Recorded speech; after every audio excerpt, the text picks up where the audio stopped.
Hi, you're listening to Childless and Moving Onward. This is the place where we talk about thriving in life when you're a woman who is childless, not by choice, regardless of the road that brought you to childlessness. Welcome back to Childless and Moving Onward podcast. Today, I am so excited because I have a special guest. She happens to be one of my favorite people in the world and an indescribably amazing coach. This is Dr. Alexandra Stockwell. She's a physician turned relationship and intimacy coach. And really what I want to highlight here to start is the incredibly important lesson that she taught me. And that is that the relationship that I have with myself is key. And one of my favorite blog posts of hers is the importance of being your best company. Alone doesn't have to be lonely. Now that's one of my personal favorites because we feel so lonely often as childless women, but it's also, again, that lesson of loving ourselves and the importance of our relationship with ourselves. And that has had an indescribable impact on my life. It's just a deep impact on my relationships, not just with my husband, but with others as well. So I will stop talking now, and I'm going to let Alexandra come on and tell us about your coaching and what you do and who you are. All right, Alexandra, I'll let you take it away. Well, I'm really glad to be here. And thank you so much for that deeply meaningful introduction. I love that that is one of your biggest takeaways from our work together. And, you and I know one another. I don't actually know your husband except through the beautiful stories you tell about him. But when I work with couples, actually, this is true when I work with individuals who are in committed relationships as well, but I'll just stick with couples for a moment. Invariably, they know in great detail the ways in which their partner needs to change in order for the marriage to improve. In order for whatever the challenges and circumstances are, they are very clear on the areas of growth for their partner. And in a way, they're wanting to work with me because they're not sure how to inspire or force their partner to grow and change. And it is always surprising, humbling, and incredibly gratifying that whether I'm working with an individual or a couple, the first place to put attention is on the individual's relationship with themselves. And so you pointing to that is really meaningful for me because it's where everything begins. When we have a lot of self-judgment, when we lack compassion, when we feel beautiful, whatever it is that we feel about ourselves, that is the lens through which we interact with other people. And so if we want better interactions with other people, is definitely the place to start. So I wanted to respond to that and what you said. I'll go on and say that I've been married for 28 years. My parents were divorced when I was a child. His parents were divorced when he was a child. And when we got married, I just kind of, even though we were in love, we didn't have any kind of concerning issues. I just assumed we would get divorced because I really couldn't picture anything else in my head. And I also, like, that's one thing. And then the other thing I assumed is that once we had more time together, because we met the first week of medical school, and so the first 10 or so years of our relationship, we were medical students in residency, had babies young, and there just wasn't time together. And I thought once we had more time together, then things would heat up and be more erotically alive. They weren't dead. We had children and we had sex, but it's what I tend to call functional sex, where it, like it was fine, it was fun, but I didn't particularly feel closer or my heart opened afterwards. And I'd read enough poetry to know there was a lot more available, and I just didn't know how to access it. So, fast forward, we had more time together, and I realized that having more time together was really not the only ingredient we needed to really fall in love and create a relationship that such that now I no longer assume we will get divorced. I feel very confident that we won't. And one of the things that I discovered is that having a fantastic relationship is a learnable skill. And once I learned it myself in ways that I never dreamed I would, as I watched the milestones pass, we were married longer than my parents, longer than my father's second marriage, longer than my mother's second marriage. It just it just became so rich and really new landscape. And so in 2013, I started coaching other couples and individuals on how to really enhance and deepen the relationship with themselves, fall in love with themselves in a way that makes it possible to really fall in love with a spouse. I love that. I love your story, which I know, but always love hearing it again because it's so inspiring.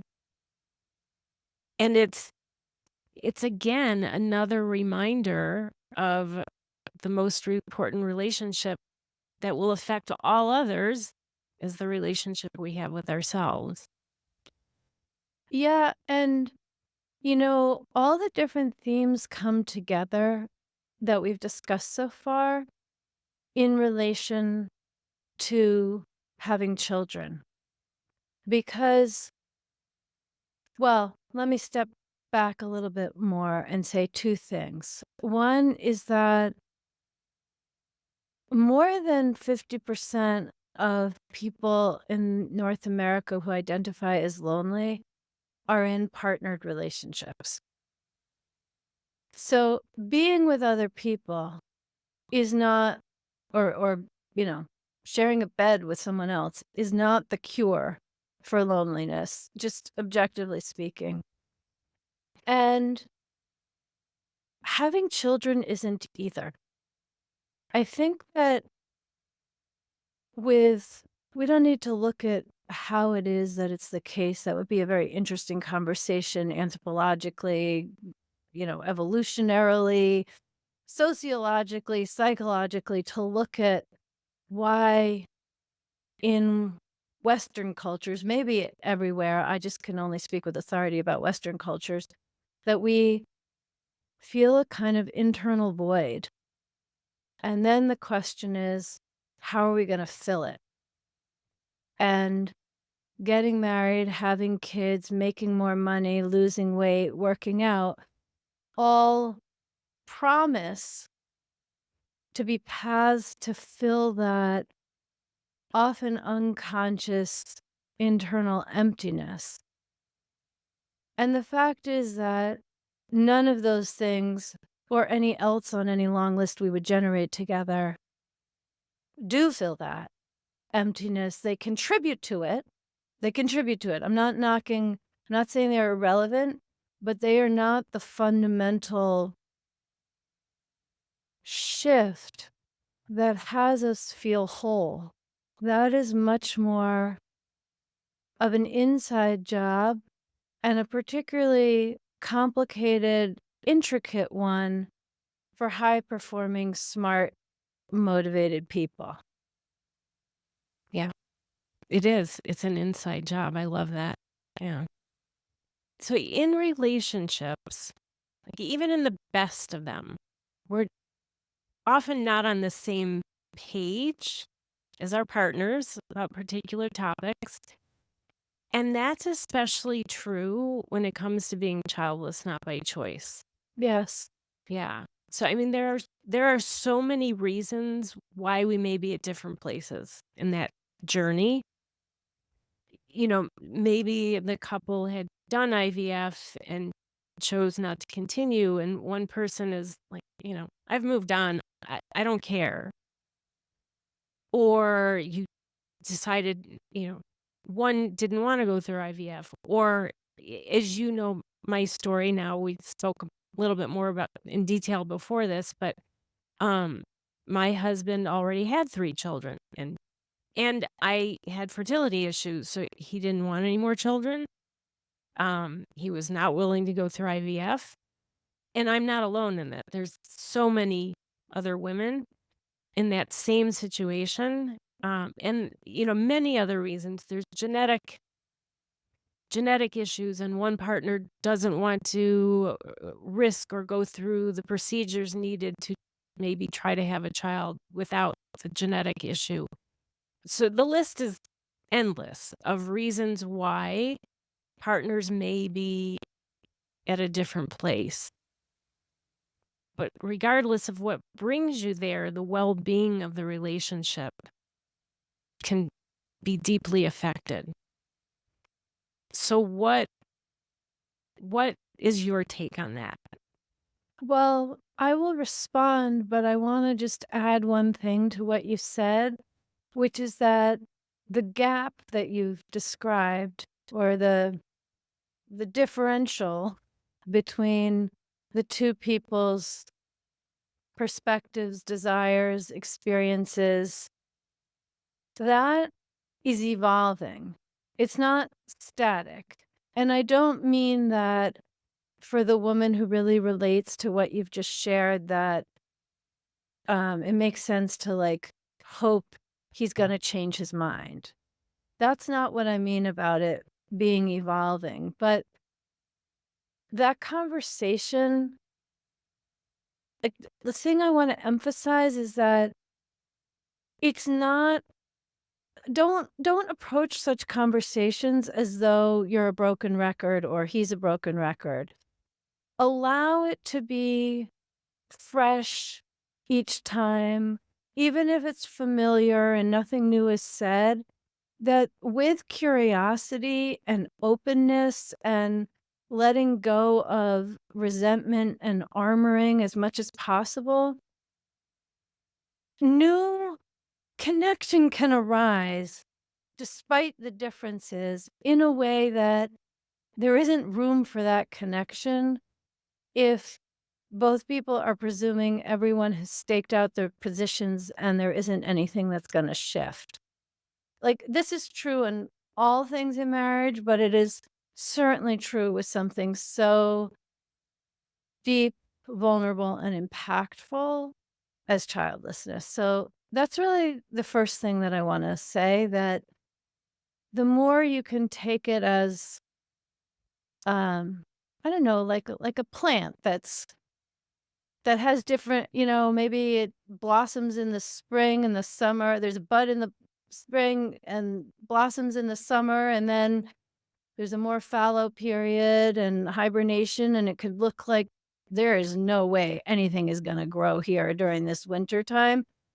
And then suddenly there's a little green shoot that you would just step on or not even walk near if you aren't open to it. And by the little green shoot, I do not mean a desire to have children, our mutual desire to have children. I mean in terms of the flavors and quality of connection in the relationship. So any kind of evolution and change that I'm talking about is about how you feel in your partnership, whether you feel on the same page while having different desires. That is completely possible. So I'll stop there. Do you have anything you want to say just about presencing that quality? I do. Well, a question about it. So I this is a common issue that's brought up, which is so for example, I had worked with one woman who they'd gone through IVF multiple times. It wasn't successful. They decided they were not going to continue. And her husband moved on. And she didn't. There's nothing abnormal about that of either one. He said, "Okay, we're not going to have kids." And he verbally said, "I don't care anymore." And couldn't understand the pain she was experiencing. And she in turn couldn't understand, how can he take that desire that we had together and now it's something that he doesn't care about. So I guess my question is, how do you find that place in the relationship where you can allow yourself to see that bud, that little shoot? Yeah. Okay. Beautiful question. And I'll start by saying this. In relationships, we very often become entrenched in a particular dynamic.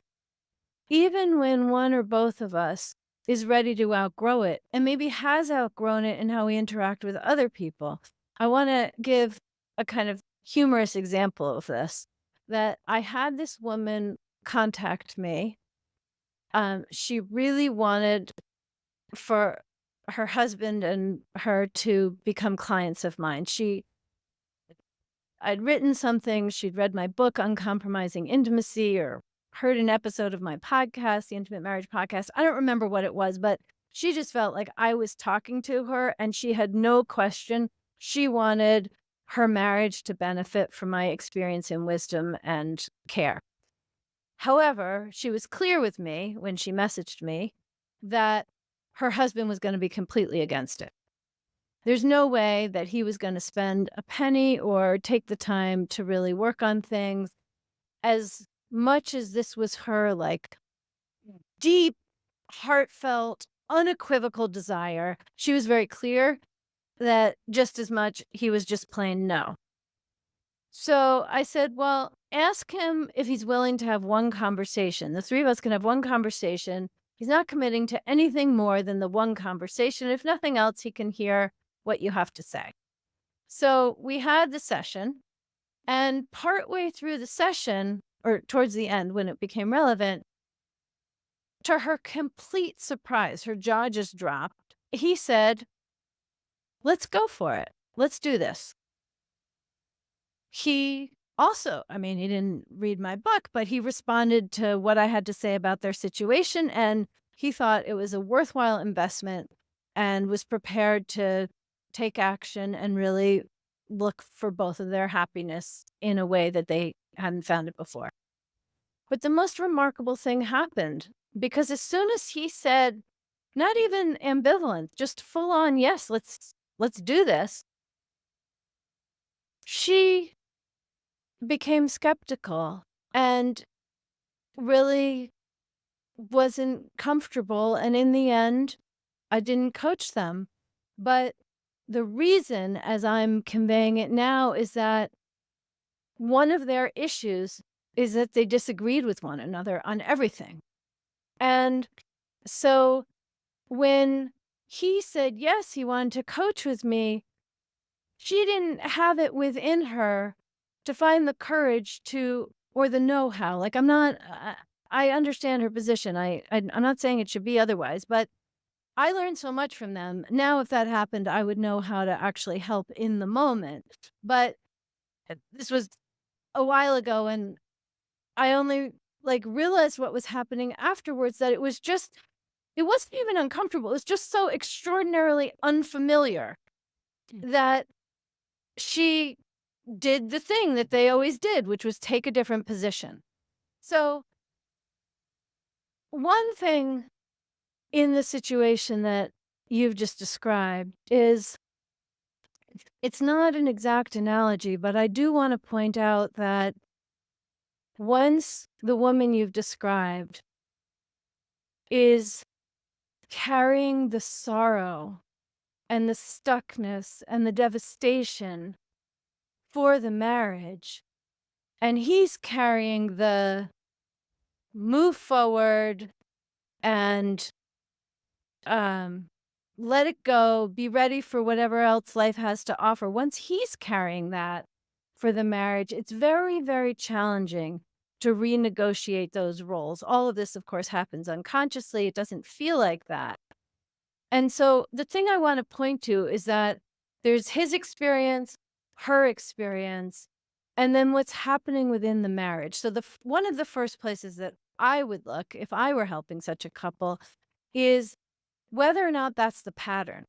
That either whenever one of them takes a position, the other one acquiesces, or the other one takes a different position. Now, of course, it's not that simple. I'm kind of oversimplifying it because obviously they both were all in on IVF before this happened, but to just look for that pattern, first of all, and maybe not so much with making decisions moving forward, but maybe with in general letting go of things, or when there's loss, when they have to move, who's ready to go find the new home and who's really not ready to give up the sunroom and the flowers in the backyard or whatever it is. So there's something about patterns in relationships which get amplified in the context of childlessness, but aren't born of it. So that's the first thing that I want to say in looking for that little green shoot. And it's hard to become objective when you're suffering in this way, but what I've just described is an invitation to see if that's possible. To another way to actually get to what I'm talking about, to be really practical, is if you're in this situation, either role, you've moved on, or, well, probably if you're listening, you're the one who hasn't moved on, then um, my question to you is there anything about this that feels familiar to you? Has there been another time or times in your marriage or maybe in your childhood? Is there anything about this situation that fundamentally feels familiar to you? And not in the context of childlessness. Like, literally, it could be that you have a bunch of siblings, and when you were 11, you moved from Arkansas to North Dakota, and the move was the hardest for you.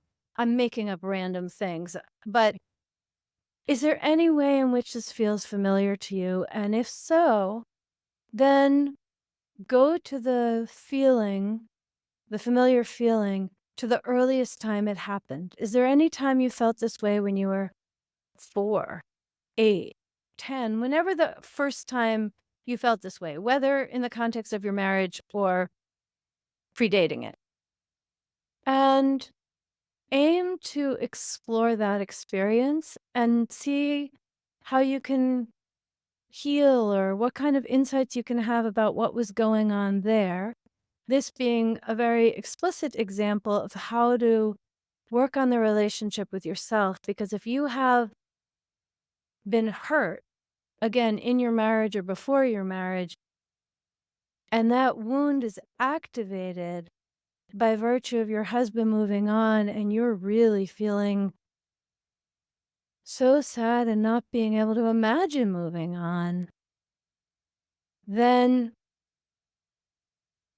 see what you find when you put attention to the earlier experience, because it's likely to shed light, and that will function as finding the little green shoot because you'll have some availability for connection. So that's one way. Another way is, you know, despite being a relationship and intimacy coach, talking to another incredible coach, I think processing, generally speaking, is overrated. And it's overrated. I mean, verbal processing is incredibly important and it's overrated because it's with our mind that we can clarify things, and journaling, talking things through, it's all very important. But we also can end up being on a kind of intellectual loop when the connection, the green shoot in this conversation actually is in more of an emotional or soul realm or a physical realm. So, for the woman who feels like she's just in such a different place than her husband with regard to childlessness, I encourage non sexual physical touch without talking.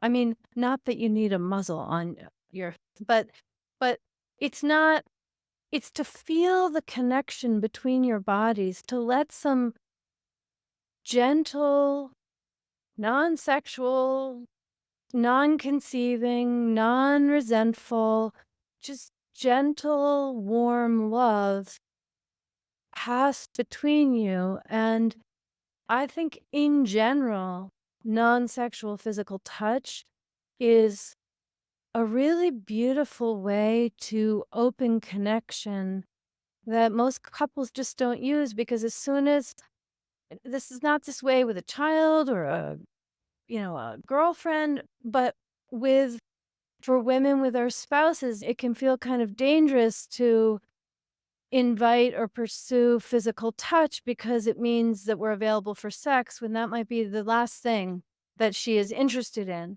So to have a conversation, this is a time to actually use verbal communication that not to lead to sex, but can we just let our bodies connect and you could spoon, with clothes on or just embrace more. There is data about oxytocin flowing with a 30-second hug. That all sounds a little clinical when you want to actually embrace or be embraced. And I'm not specifically recommending you set a timer, but you want to embrace not just like a functional embrace, but enough to like take a few breaths and really settle into the physical contact. Let your mind slow down or to spoon naked, like without it leading to sex. If it does, that's fine. If you both are into it, no problem. But a way to nurture those little green shoots of connection and rekindle feeling safe and yummy with one another. Non sexual physical touch is a very beautiful means for doing so, which is often outside of a couple's norm, but a lot easier to bring it into the marriage as a normal thing you do as long as you're just really clear what the situation is. I love both of those, both ideas. And you're right. As couples, we don't think about non-sexual touch. Touch means, okay, we're gonna have sex, and it doesn't have to, but it can bring such a closeness. So I love that. That's beautiful. Yeah, and if you're listening and you're not sure where to start, well, you could play this section for your spouse. You could sign up for a couples massage class. Like you can start gently or go more all in, whatever delights you. And then I want to just say a third way to cultivate really what we're talking about is the emotional connection when in really different places in relation to childlessness. And to do that, I want to just share that compromise is praised. It's the most common relationship advice that is given. And in fact, if you just want a kind of bland companionship, then compromise is a great idea. But if you want passionate, fulfilling, really meaningful, delicious relationship, compromise just takes you in the exact opposite direction because with compromise, we are basically withholding parts of ourselves, our feelings and thoughts and challenges and desires, so as not to upset or challenge our spouse. And this is conditioning that every woman is exposed to and heightened in the context of such a difference when it comes to childlessness. So I do want to mention that my book called Uncompromising Intimacy is just a description of the ways to let go of compromise in service of cultivating intimacy. And the very practical example that I want to give here is that for the woman in the description you gave that we've been talking about, the most likely typical situation is that she is feeling so hurt and misunderstood that she's closed down and stopped sharing on all kinds of things, not just her feelings about childlessness, about, well, how she wants to be touched, about any career moves she's thinking about before a decision has to be made, about um, where she wants to go for dinner, what kind of shoes she's going to put on, like what movie she wants to see. Like, she may very well be good at saying no to things, but in terms of opening up and sharing what she actually desires or what she's feeling, who she is, it's very unusual that someone would feel closed down around childlessness and be open in these ways on other matters. So, if you relate to the scenario that we're talking about, I highly recommend that you start sharing more of what's inside you and start with the most basic, not confronting, simple things, which means paying attention to when you're not speaking up. Like, if you want to leave the house at 7 and your husband says, let's leave at 6:45, do you just go with 6:45? Or I invite you to say, actually, I'd rather leave at 7. And I want to emphasize it's not about making sure you both leave at 7. You might both leave at 7, you might both leave at 6:45, you might both leave at 6:53. But the point is that you share how you feel without blame that he wants to, or like, why doesn't he know you prefer to leave at 7, even if you've told him 3 years ago or yesterday, to just no blame, no resentment, no guilt, just sharing your own desire and asking for that to be received. And then the two of you can figure out what you're going to do. It's not always about getting your own way, but it is about sharing what is alive inside you, starting with these small, fairly unimportant matters and building the muscle. Just like if you go to the gym and you're lifting weights, you start with a 1 pound weight, then 2, then 5, then 10, etc. You can start, just notice that maybe you want, if you're watching Netflix, you want to watch a little bit of the credits. That seems like an unlikely desire, but I'm just trying to think of something that's like so unimportant, but you're used to just going with what your partner wants. And instead, you speak up. And let me again be clear, it's not so that he wants what you want. It's not so that you want what he wants. It's so that your marriage qualitatively breathes and expands and has room for what's in both of you. And that is what creates connection, not cloning our spouse to be like us, but having room both for his ways and desires and yours. Okay, so first of all, I'm blown away, even though I've heard you speak so many times and I coached with you, you coached me. But this is, there are going to be so many women listening to this and saying, she knows me. She's in my head, because that's what we do. You don't just close off about the childlessness, you close off about everything. And then you feel alone Yes. Yes. and blame your spouse for not connecting with you. Yes. Well, our spouse and ourselves at the same time, right? Because, but I have to say what you spoke about the credits. It's very funny because occasionally there's something I wanted to see who wrote a song or whatever.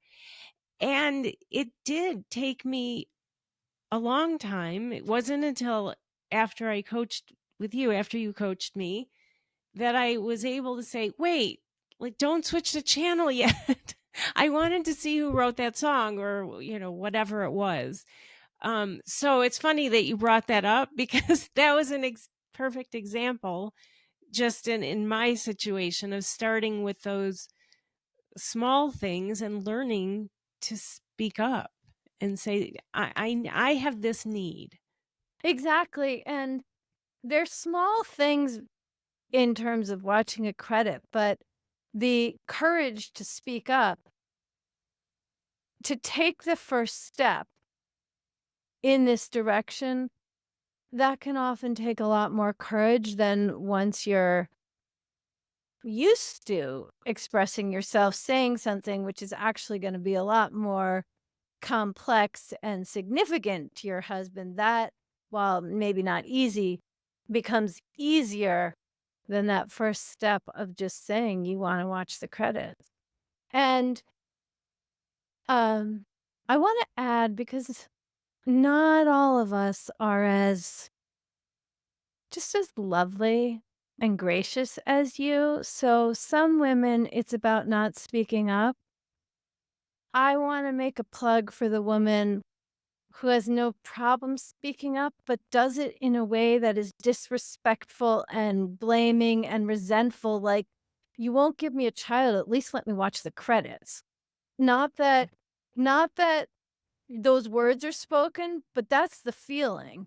And so if you're a woman who's not like Gail, but relates more to that, which is more my style when I'm really feeling well, it's both. Sometimes I don't speak up, but then when I do, there's a certain righteousness and nastiness. Like, you, I mean, this isn't my particular issue. I want to be clear and respectful about that. But if it were like, you won't give me a child, at least give me the goddamn credits. And so that also does not nurture connection, help those little green shoots we've been talking about. And so if that's your situation as you're listening, your job is to learn to express yourself without it going through this thick wall of anger and resentment, and to just let some gentleness through, let some feelings through that he'd actually want to connect with and not need to protect himself from. Thank you for that, but full transparency, there are times when that has been but I've learned, like, okay, don't say it in the anger. Learn how to say this so that it helps both of you. Helps you and the relationship. And I'm glad you said that, because that gets to the heart of letting go of compromise and creating uncompromising intimacy. We are wide spectrum women. And so, whatever it is that we need to cultivate in ourselves so that we can be more expressed, more receptive, more loving, more compassionate, more curious, and find ways to not just go numb, not just feel dead, but really alchemize all those other challenging feelings. Love that. Yeah. I would also love for listeners to hear where they can find you and what resources you have your offers. Okay, I'd be glad to. AlexandraStockwell.com is my website, and from there you can find links to get my book, Uncompromising Intimacy, or listen to my podcast, the Intimate Marriage Podcast. And I'm very active on social media. You can follow me in all the places. And if this spoke to you, then I highly recommend that you read my book, or I have a program, the Aligned and Hot Marriage Program, which is just filled with these kinds of teachings and then enjoyable exercises for you and your spouse to do together. And I also do private coaching for a small number of highly motivated people. Okay. Thank you. But I have to say I highly recommend her book. Yeah. It's on my top 10. Thank you, Gail. Yeah, I loved it. My husband's not a reader. He doesn't love to read, but he would listen to my takeaways. So, yeah, I highly recommend your book.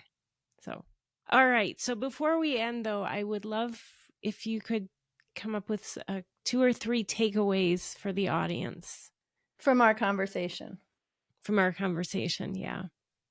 Or what you would like them to know. I think the first thing that I really want to emphasize is that no matter what your circumstances are in your marriage, so long as there's love, there's hope. Now, love is certainly not enough to make a good relationship, but with it, there is hope, because having a beautiful, fulfilling marriage is a learnable skill. So that's one thing. If that's not a skill you feel confident in, then learn it. And another takeaway is what you said right at the beginning, that the relationship we have with ourselves really is the foundation and the prerequisite for excellent relationships with others. And so if you're feeling sad about the state of connection in your marriage, start by putting some attention on yourself. And then the third is that whatever you're experiencing that's challenging with your spouse, think if the feeling is familiar. And if so, where did it originate? That won't fully resolve everything in present time most of the time, but it will actually take you very far to being objective and more equipped to navigate what's in the current moment. Thank you so much. It was such a joy speaking with you. As always, you know I love talking with you. And I'm glad that my audience got to hear from you as well. So thank you. I am too, and I really am grateful to get to be part of the conversation that you are creating. Thank you. All right. Well, that is all for today, and there's more to come next week. Take care. Thanks for tuning in to Childless and Moving Onward. I hope you enjoyed today's episode as much as I enjoyed bringing it to you. If you liked what you heard, don't forget to subscribe on your favorite podcast platform.